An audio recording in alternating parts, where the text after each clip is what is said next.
নমস্কার বন্ধুরা, মঞ্জুষা cooking and ব্লগে আপনাদের আরেকটা নতুন রেসিপিতে সবাইকে স্বাগত। বন্ধুরা, বাজারে গিয়ে দেখলাম যে ভালো কই মাছ, তো ভাবলাম একটু তেলকই করি, শীতে গরম ভাতে দারুণ লাগবে। তো তেলকই করেছিলাম, তো ভাবলাম আপনাদের সঙ্গে শেয়ার করি। তো চলুন দেখে নিই। প্রথমে আমি তেলকইয়ের মশলাটা করে নেব। তার জন্য নিয়ে নিলাম 1 চামচ গোটা জিরে, হাফ চামচ গোটা মৌরি, নিলাম 2টো শুকনো লঙ্কা। আমি যেহেতু এখানে কম পরিমাণে করছি তো কমই নিচ্ছি। নিচে একটু আদা আর হাফ টমেটো।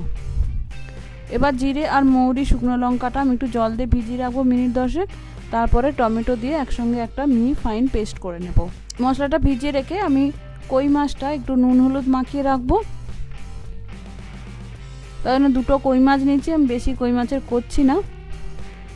তো ভালো করে নুন হলুদ মাখিয়ে রেখো 10 মিনিটের মতো। এবার একটা কড়াইতে নিয়েছি বেশ কিছুটা সর্ষের তেল। সর্ষের তেলটা গরম হয়ে গেছে। এবার আমি কই মাছ দুটো দিয়ে দিচ্ছি, দিয়ে ভেজে নেব। হয়তো আপনাদের মনে হবে তেলটা বেশি, তবে যেহেতু তেল কই তো তেলটা একটু বেশি লাগে, খুব বেশি কিন্তু আমি দিইনি। দেখুন কই মাছগুলো আমি ভেজে নিয়েছি। কই মাছ কিন্তু খুব কড়া করে ভাজবেন না, তাহলে গ্রেভিটা ভেতরে ঢুকবে না, একটু শক্ত চামড়া লাগবে তাহলে। তো মাছগুলো আমি তুলে নিয়েছি। এবার মাছ ভাজা তেলে দিয়ে দিলাম কালো জিরে, একটা শুকনো লঙ্কা। এবার কালো জিরে শুকনো লঙ্কাটা আমি একটু ভেজে নেব। কাঁচা লঙ্কা যদি তেলে ভাজা হয় না বন্ধুরা, একটা সুন্দর স্মেল আসে, কালো জিরের সঙ্গে মিশে তা আরও বাড়িয়ে দেয়। তো আমি তাই জন্য কাঁচা লঙ্কাটা একটু ভেজে নিচ্ছি। কাঁচা লঙ্কাটা ভাজা হয়ে যাওয়ার পর দিয়ে দিলাম একটু হলুদ গুঁড়ো আর একটু কাশ্মীরি রেড চিলি পাউডার কালারের জন্য। এগুলো যদি ডাইরেক্ট তেলে দেওয়া হয় না বন্ধুরা, তাহলে কালারটা খুব সুন্দর আসে, তাই জন্য আমি ডাইরেক্ট দিয়ে দিলাম। তারপরে যে বাটনাটা আমি বেটে রেখেছিলাম জিরে মৌরি আদা শুকনো লঙ্কা টমেটো দিয়ে, সেই পেস্টটা দিয়ে দিলাম। দিয়ে এটা আমি একটু ভেজে নেব টমেটোর কাঁচা গন্ধটা যাওয়া পর্যন্ত। বন্ধুরা, এখানে আমি কিন্তু পেঁয়াজ দিইনি, আপনারা চাইলে পেঁয়াজ দিন। দেখুন মশলা থেকে তেল ছেড়ে দিয়েছে, খুব বেশি কিন্তু তেল মনে হচ্ছে না। এবার আমি দিয়ে দিচ্ছি অল্প জল। বন্ধুরা, তেল কই কিন্তু মাখা হয়, বেশি ঝোল বা গ্রেভি কিন্তু থাকে না। তো আমি এরকম অল্প জল দিলাম।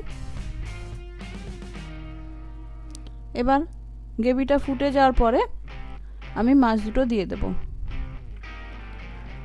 মাছ দিয়ে আমি ঢাকা দিয়ে মিডিয়াম আঁচে মিনিট 5 করে নেব, তাহলে মাছটা সেদ্ধ হয়ে যাবে, গ্রেভিটাও মাখা হয়ে যাবে।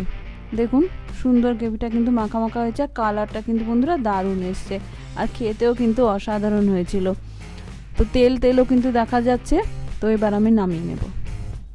তো বন্ধুরা, রেডি আমার তেল কই।